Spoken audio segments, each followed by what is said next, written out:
Hello friend, अभय academy के platform पे एक बार फिर आपका स्वागत है। जो मित्र चैनल पे नए हैं, चैनल को लाइक, सब्सक्राइब और शेयर कर लें। एक बात और कि हमें फेसबुक पेज पे भी फॉलो कर सकते हैं और फेसबुक पेज पे ये वीडियो आपको आसानी के साथ उपलब्ध मिलेगी। तो मैथ का अनवरत क्लास चल रहा है, एक क्लास नंबर 4 है। इसमें नंबर सिस्टम का जो ये पोर्शन है कि जब प्रश्न में 2 बार भाग देने की शर्त हो, जब प्रश्न में 2 बार भाग देने की शर्त हो, आज हम इसको देखेंगे कि इस प्रकार के प्रश्न कैसे पूछे जाते हैं और इसको कैसे सॉल्व करते हैं। तो प्रश्न को सॉल्व करने से पहले हर रोज की तरह हम एक महत्वपूर्ण बिंदु से इस वीडियो की शुरुआत करते हैं कि सीढ़ियों की जरूरत तो उनको है, कि सीढ़ियों की जरूरत तो उनको है जिनको बस छत तक जाना है। मेरी मंजिल तो आसमां है, मेरी मंजिल तो आसमां है, रास्ता भी खुद बनाना है। तो आइए चलते हैं अपने इस वीडियो की तरफ। तो सबसे पहले बता दें कि दूसरे स्थिति का यानी कि दूसरे स्थिति का शेषफल ज्ञात करने से पहले, दूसरे स्थिति का शेषफल ज्ञात करने से पहले उसी शेषफल में दूसरे भाजक से हम फिर भाग देते हैं। तो अभी सब पैटर्न आपको अच्छे से समझ में आ जाएगा। पहले हम क्वेश्चन को नोट डाउन करते हैं। सबसे पहले हम क्वेश्चन को नोट डाउन करते हैं। क्वेश्चन हमारा है कि किसी संख्या में, किसी संख्या में 69 से, किसी संख्या में 69 से भाग देने पर, भाग देने पर शेषफल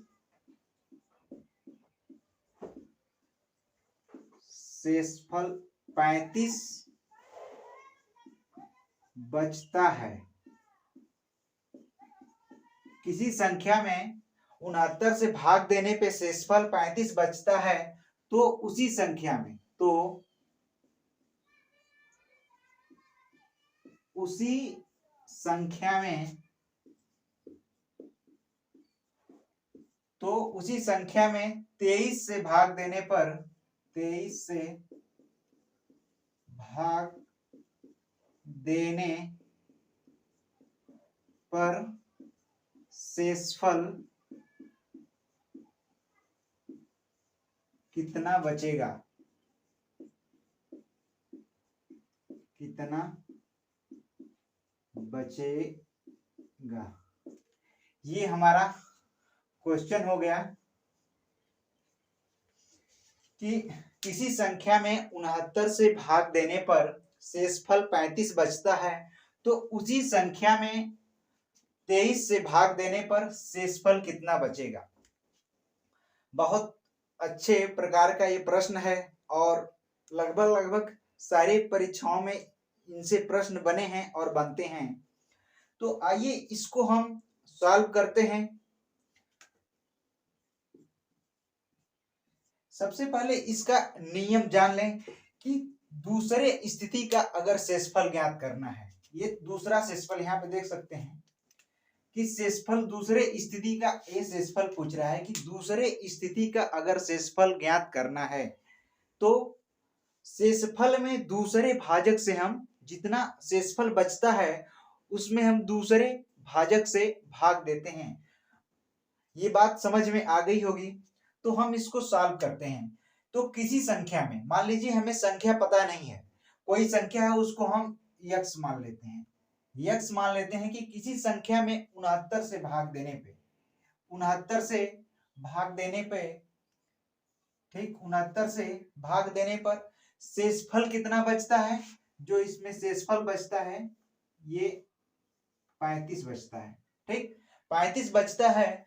तो उसी संख्या में, 23 से भाग देने पे, किस संख्या में, यही उसी की हम बार बार जिक्र कर रहे हैं कि किस संख्या में, उसी संख्या में, यानी कि जो हमारा शेषफल बचा है उसी संख्या में 23 से भाग देने पे, यानी इसी संख्या में हमको भाग देना है, इसी संख्या में फिर हमको क्या करना है, भाग देना है 23 से, तो शेषफल कितना बचेगा, यही क्वेश्चन पूछ। तो हम इसको सिंपली एक बार लेके जाएंगे। तो यहाँ पे 23 हुआ और यहाँ पे हासिल लेगा तो 15 हुआ, और यहाँ पे ये 3 है, ओह सॉरी ये 5 है, 5 में से 3 गया तो ये 2 बचा, और 3 में से 1 गया, यहाँ पे ये 12 बचा। तो जो हमारा उत्तर निकल के आया 12, ये हमारा आंसर हुआ, ये हमारा आंसर हुआ 12। पूछा है कि शेषफल कितना बचेगा, उसी संख्या में 23 से भाग देने पे शेषफल कितना बचेगा, तो शेषफल जो है हमारा 22 बचेगा, 12 बचेगा, सॉरी 12 बचेगा। तो इस प्रकार से हम क्वेश्चन को सॉल्व करते हैं। तो आप देख सकते हैं कि किसी संख्या में 69 से भाग दे, एक बार और बता देते हैं कि किसी संख्या में 69 से भाग देने पे शेषफल 35 बचता है, तो उसी संख्या में 23 से भाग देने पर शेषफल कितना बचेगा। तो मान लीजिए हमें संख्या पता नहीं है, संख्या को हमने x माना और x को 69 से हम भाग दिए, तो शेषफल कितना बचा, शेषफल बचा 35, और 35 में फिर हमको 23 से भाग देना है, फिर पूछ रहा है कि शेषफल कितना बचा। तो शेषफल जो है यहाँ पे हमें 12 प्राप्त हुआ।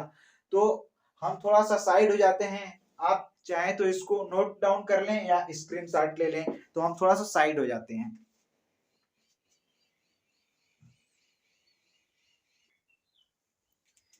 तो हम अब इसको मिटाते हैं। अब अगला क्वेश्चन हम आपको कराते हैं, इसको हम मिटाते हैं। एक क्वेश्चन इसमें हम आपको और सॉल्व कराते हैं, तो इसको मिटा देते हैं। हमें आशा है कि आपको यह बहुत अच्छे तरीके से समझ में आ गया होगा, तो इसको हम मिटा देते हैं। तो अब ये फाइनली मिट चुका है और ये साफ हो चुका है। अब हम एक क्वेश्चन और नोट डाउन करते हैं। वो क्वेश्चन है कि किसी संख्या में, किसी n संख्या में, किसी n संख्या में, किसी n संख्या में 240 से भाग देने पर, किसी n संख्या में 240 से भाग देने पर शेषफल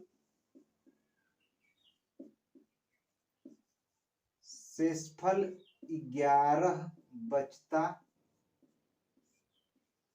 है, शेषफल 11 बचता है। तो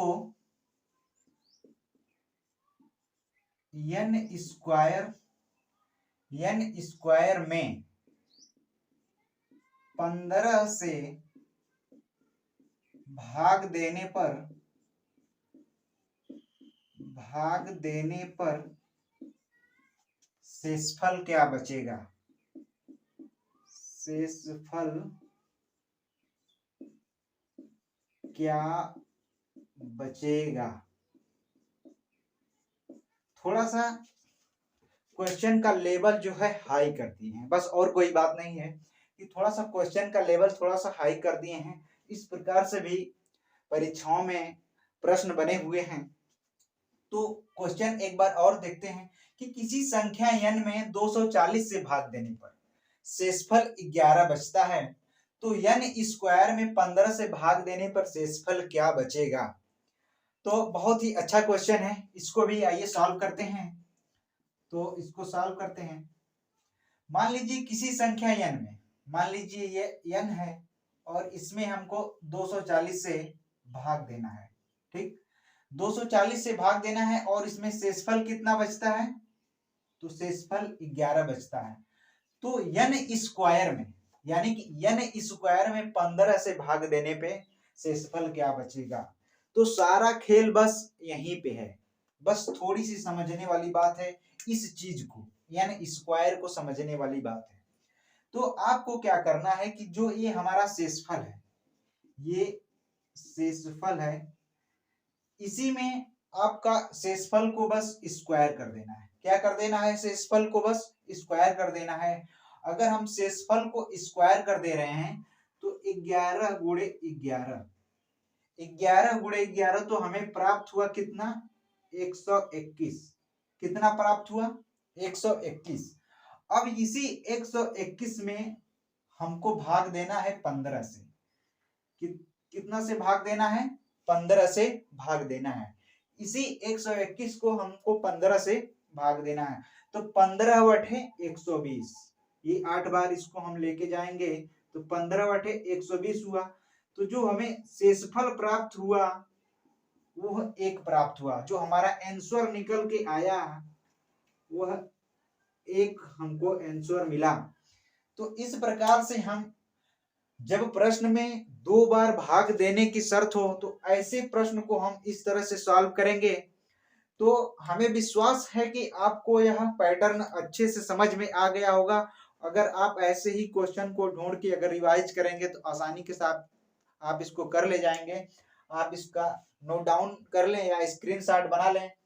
तो इस प्रकार से एक बार और हम इसको थोड़ा सा समझाने का प्रयास कर रहे हैं कि किसी संख्या n में 240 से भाग देने पे शेषफल जो है 11 बचता है, तो n स्क्वायर में 15 से भाग देने पर शेषफल क्या बचेगा? तो सबसे पहले हम n में 240 से भाग देने पर शेषफल हमको कितना? 11 प्राप्त हुआ।